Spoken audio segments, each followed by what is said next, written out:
Hi everyone. Now we are going to discuss about one of the fascinating area of physics to be named as quantum mechanics. Yes, we already known well quantum mechanics is the basic science of analyzing the properties of materials by atomic scale. So the first topic of quantum mechanics to be termed as significance and conclusion of electromagnetic theory. So it is to be simply represented as the failure of classical mechanics, and then we are going to discuss about the next topic as origin of quantum mechanics. So this is a very basic topic, or is about the starting point while we are getting into the topic of quantum mechanics. So before I am going to the topic, I just want to remind certain quotes of the the most significant researchers in the field of quantum mechanics. You already know the first one is Albert Einstein. You said the word quantum, then we must start with the word Albert Einstein. Quantum mechanics is certainly imposing, but an inner voice tells me that it is not yet the real thing. So we already known well, quantum mechanics is totally imaginary concept. So the theory says a lot, but does not really brings us closer to the secret of the old one. So at any rate, I am convinced that he does not throw dice. This is a famous quote given by Albert Einstein regarding quantum mechanics. Whereas one other quote is given by Richard Feynman, is a man who is initiating the concept of nano. So he says that if you think you understand quantum mechanics, then you don't understand quantum mechanics.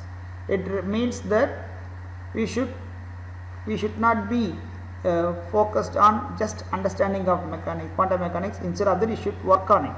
Then only you can know the basics of quantum mechanics. So we have one other famous quote from Erwin Schrödinger. So the quote itself, we can identify how quantum mechanics it is. So what we observe as material bodies and forces are nothing but shapes and variations in the structure of space. So these are some of the important quotes rendered in quantum mechanics side. Now we are getting into the topic. So the first topic is a point what we are going to focus on, background of classical mechanics.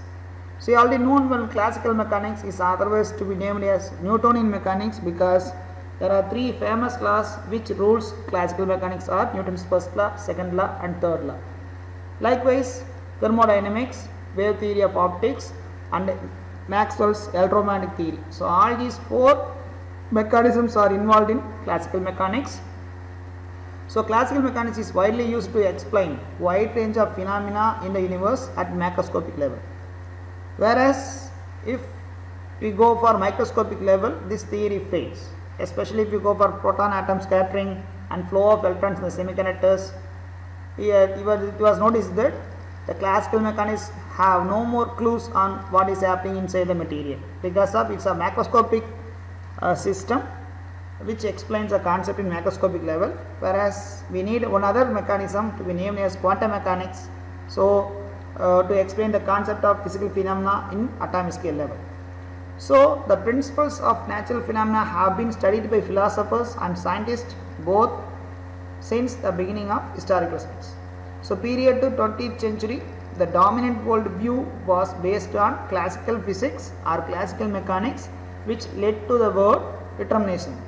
So what is called determinism is nothing but all of the natural phenomena is described precisely by physics laws, and in principle can be predicted from the past to future in the framework of classical physics with precision. So till 20th century, all the views of the scientists are purely based on classical mechanics alone. Whereas we already known well, classical mechanics is not that much of successful on explaining certain physical phenomena. For an example, the basic problem starts with the outstanding problem on the 20th century starts with the black body radiation and then photoelectric effect. So likewise Compton scattering and structure of atoms. So these are the four important outstanding problems which led to the discovery of, or which led to the concept of or origin of quantum mechanics. So it was noticed that quantum mechanics is the most successful scientific theory that was ever been created and it has been completely changed the view of the world. So the failure of classical physics was highlighted by black body radiation and photoelectric effect. So that two concepts of physical phenomena have been successfully explained by Max Planck and Albert Einstein, by means that we say Max Planck and Einstein are the considered as the founders of quantum mechanics. So by 1920, and the middle of 1920, it is formulated as matrix mechanics by Werner Heisenberg, Max Born and Pascal Jordan, and then it was to be named as wave mechanics by Louis de Broglie and Erwin Schrödinger, because de Broglie introduced the concept of matter waves and Schrödinger formulated the mathematical relation for equation of a wave. We say about wave function. So later on, as quantum statistics of subatomic particles by Fermi Dirac and Bose-Einstein distribution. So combining of relativistic mechanics with the quantum mechanics, Dirac formulated his relativistic quantum mechanics during 1930s.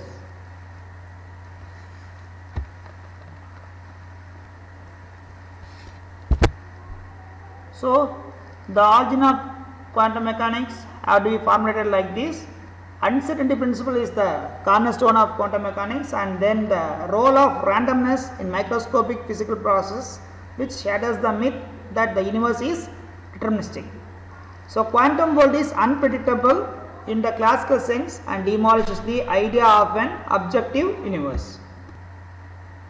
So it was informed that quantum world is totally unpredictable in classical sense and demolishes the idea of an objective universe. So by the starting of 20th century, physicists and philosophers had a big surprise in store, as their worldview was subverted or to be changed, uprooted by the physical theory called quantum mechanics. So classical physics can explain a wide range of macroscopic phenomena such as motion of billiard balls and space rockets, but they fail spectacularly when applied to microscopic phenomena such as proton atom scattering and flow of electrons under semiconductors. So it was noticed that the world, as we will see, divisible as a divisible description, since its foundations are so different from our everyday experience. So this leads to the concept of quantum mechanics, or to be formulated by quantum mechanics. When I was hearing about origin of quantum mechanics, period to 19th century, classical physics plays a major role by means of Newtonian mechanics, thermodynamics by Boltzmann and Gibbs law, and electromagnetism by Maxwell's law. So during that period, scientists believed that the physical universe is deterministic. Light consists of waves, ordinary matter was composed of particles. Physical quantities such as energy and momentum could be treated as continuous variables. So there exists an objective physical reality independent of any observer. So these are the beliefs that is happened because of classical mechanics before 20th century. If we are going with the case of origin of quantum mechanics, so the development of quantum mechanics by four certainties of classical physics. So you just notice that the first concept of classical mechanics says that the physical universe is deterministic, by means that each and every reaction is highly predictable. Whereas by modern physics, otherwise quantum mechanics, it was says that the physical universe is not deterministic. So at the scale of atomic particles, the best that we can do is find the probability of the outcome of an experiment. That's all. So we can't predict exact results with the certainty. Otherwise we say uncertainty is an intrinsic properties of matter. Then if you are going with the second possibility of classical mechanics, light consists of waves, whereas ordinary matter consists of particles. But by modern physics, it was proved that both light and matter exhibit behavior of both particle and wave nature. We say dual nature of particles. If you are going with the third certainty of classical mechanics, you say that physical quantities such as energy, momentum can be treated as a continuous variables. But by modern physics, it was noticed that under certain circumstances, some physical quantities are quantized and can be taken only certain discrete values. So the continuous variables are to be totally restricted by modern physics. Then if you are going with the fourth belief in classical mechanics, that there exists an objective physical reality independent of any observer, which means that there is no more effect of observer and its position regarding the measurement of any physical quantities. But by modern physics it was proved that, so it appears that the observer always affect the experiment, so it is impossible to disentangle the effect of observer and the physical reactions or the physical quantities. So these are the four certainties that was broken by quantum mechanics while comparing with classical mechanics. So that is the real origin of quantum mechanics started. And then you know well, the development of quantum mechanics treats electrons as both particle and wave. So and most issues on the real world can be easily explained by the existence of the word quanta, but it is impossible to explain through classical mechanics. So if you are asking you where the classical mechanics fails and quantum mechanics arises, it was noticed that certain experimental results could not be explained by classical mechanics. In numerous places it was noticed during the starting of 20th century. So some of the examples are black body spectrum, radiation spectra, photoelectric effect, Compton effect and spectrum of hydrogen emission. Basically we say the outstanding problems and the starting of end of 19th century will be black body radiation, the nature of light and structure of atom. So the black body radiation analysis was confirmed with or analyzed by Max Planck with the quantum theory. Likewise nature of light revealed by Einstein and structure of the atom revealed by Bohr, Niels Bohr, using of quantum mechanics. So now we are going to start these four experiments and how the quantum mechanics is supportive on determining the result of black body radiation and all other experimental results. So the first one is black body radiation. We already known well what is a black body. Any object with a temperature above the absolute zero emits light at all wavelengths. So if the object is perfectly black, so it doesn't reflect any light, then the light that comes from it is called black body radiation. So by experimental facts, the black body radiation depends on two types of characteristics of temperature and materials dependent. So with the increase in temperature of a material, the amount of emitted radiation also increases and the wavelength decreases, which means that it emits more black body energy at all the wavelength. Then if you are asking about the spectrum of thermal radiations purely depending upon shape and nature of the materials. These are the experimental fact what it is observed in black body radiation. If we start explaining the physical phenomena with respect to classical mechanics, we say that why we are getting emission of wavelength. So light is an electromagnetic wave which produced by electric charge is of vibration. So when we are saying about if it is a hotter subject, so electrons vibrate in a random directions and produce light as a result. So the hotter object means more energetic vibrations and so more light is emitted by a hotter object. So it glows brighter. So far the result is exactly matching with the experimental proof regarding the black body radiation. It may be easily explained with classical mechanics. But classical mechanics or classical physics fail to explain the effect of shape of the black body radiation regarding the intensity of electromagnetic wave radiated by the black body. It is a real failure what is identified by classical mechanics. Likewise, if the electrons in a hotter object can vibrate with a range of frequencies ranging from very few vibrations per second to a huge. So by means that if you are using with the classical physics, it says that each frequency of vibration should have same energy. So you know well E equal to h nu is the formula. If you say energy is common, then nu will be equal to c by lambda. So we got single wavelength as a emission. So this means that there should be no more limit of the energy of the light produced by electrons vibrating at high frequencies.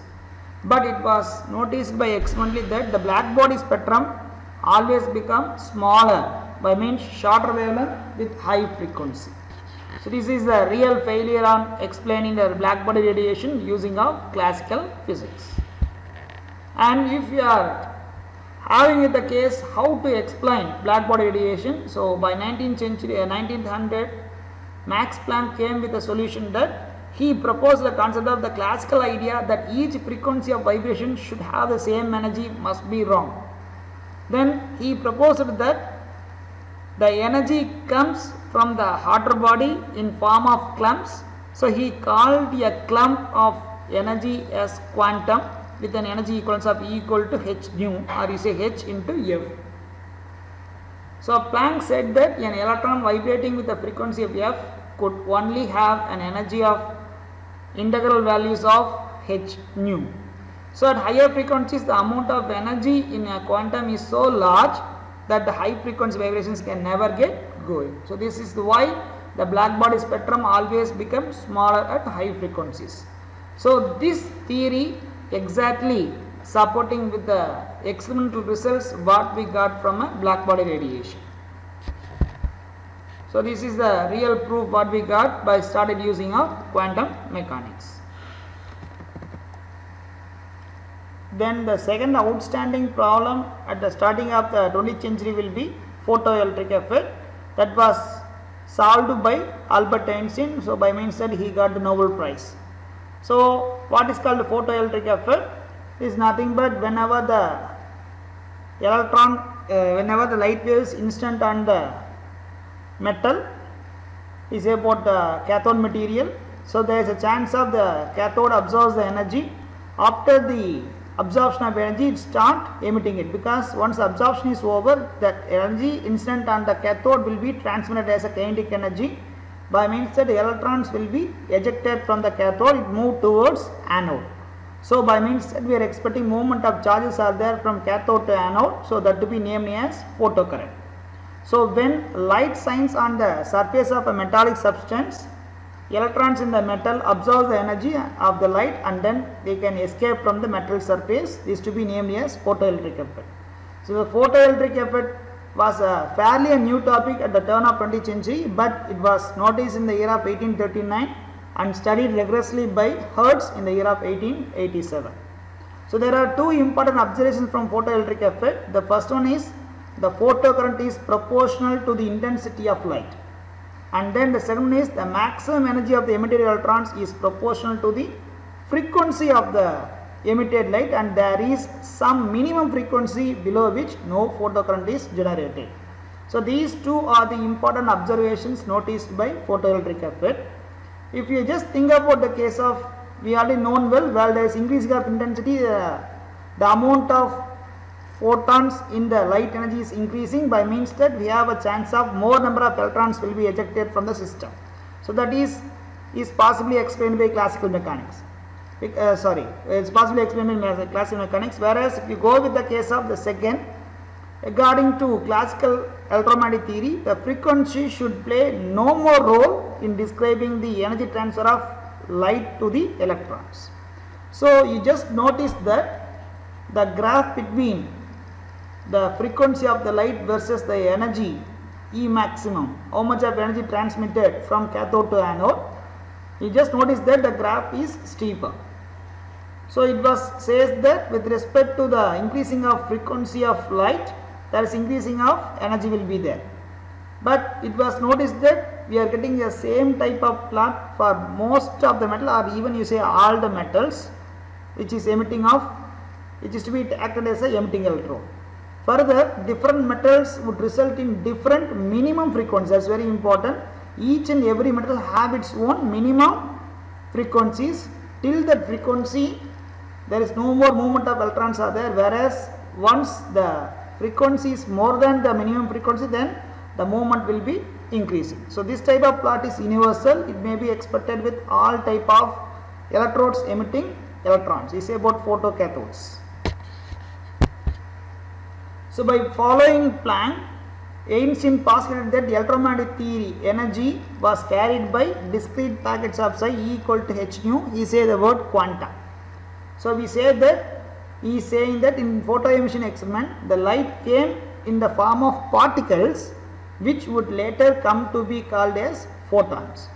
So using the idea of light is a wave with the energy distributed evenly throughout the wave, classical physicists expected that while using very dim light, it would take some time to light energy to build or to eject an electron from the metallic surface.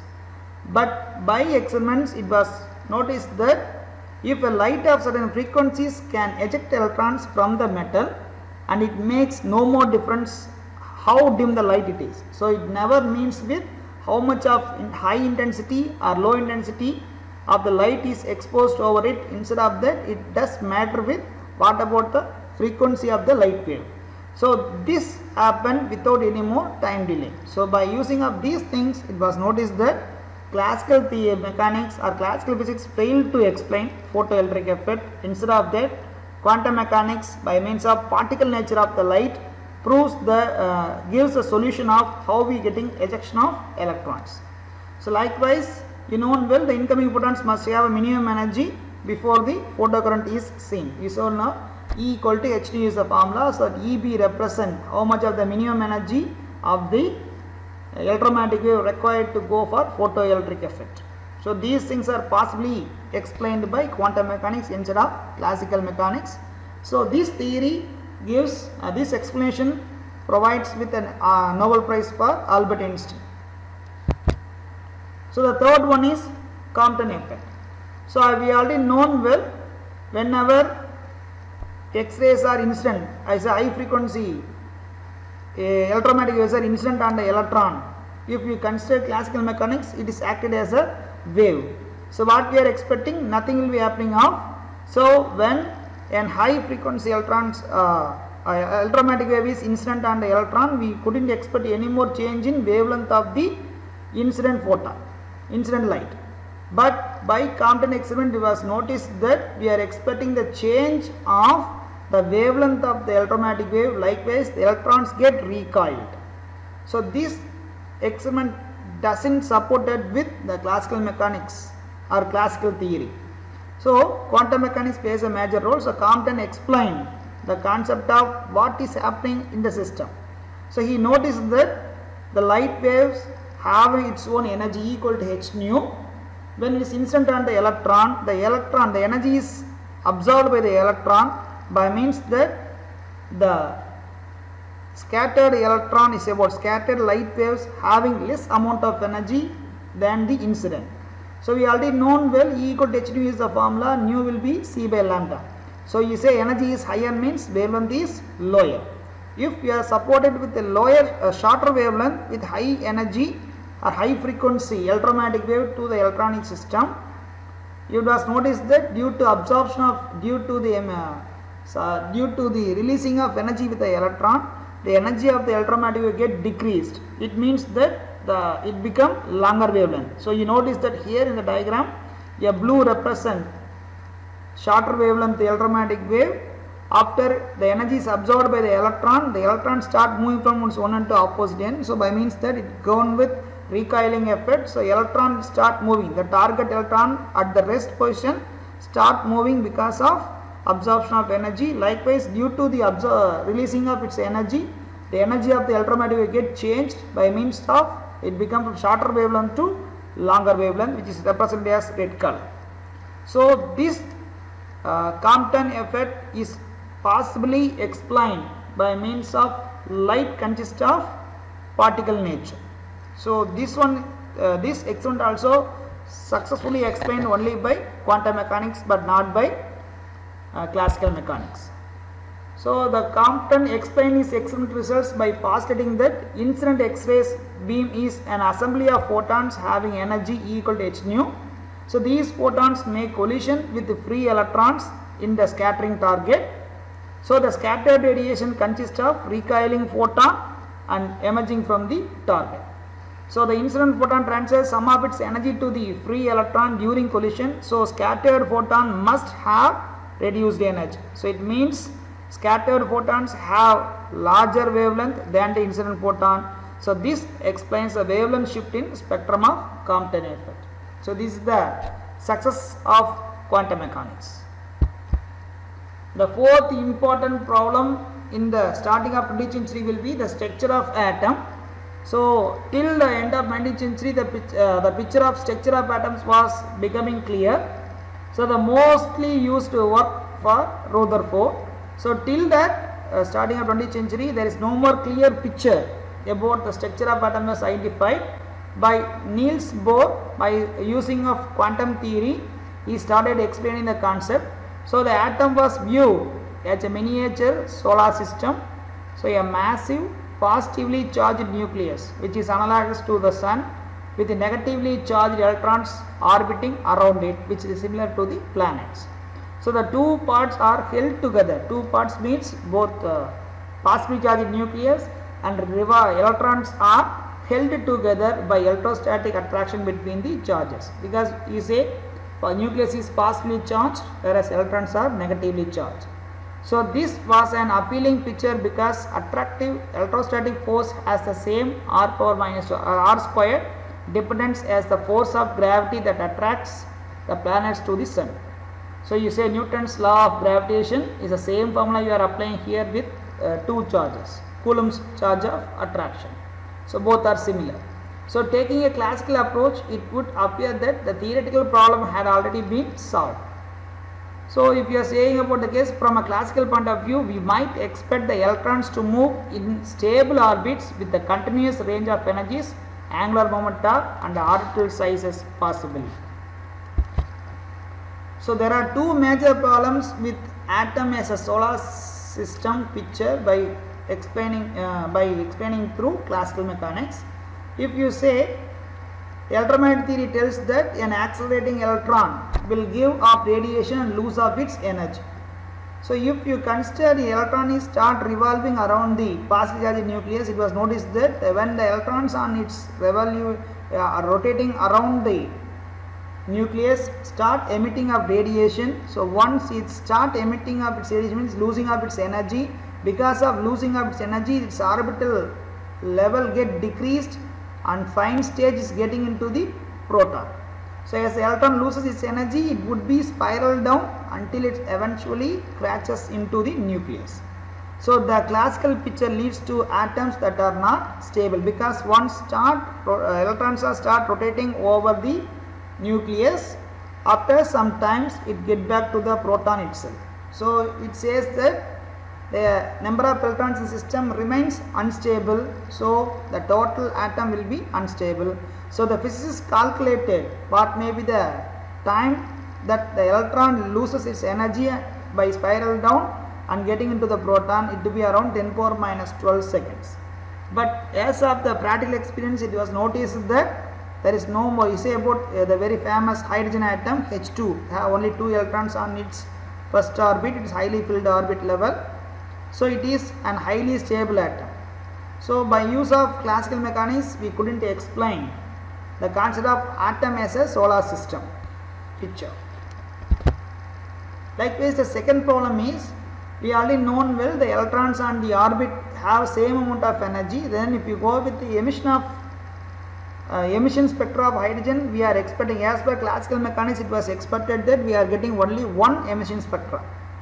But it was noticed that there is not a continuous range of frequencies being emitted. Instead of that, emission is bunched into very specific discrete lines. But by emission spectra, it was noticed that we have a chance of H alpha, H beta, H gamma, H delta continuously. We have plenty of emission lines are there, while we are comparing with by classical mechanics, we are expecting only one discrete lines is expected from the hydrogen. Niels Bohr in the year of 1913 started explaining it.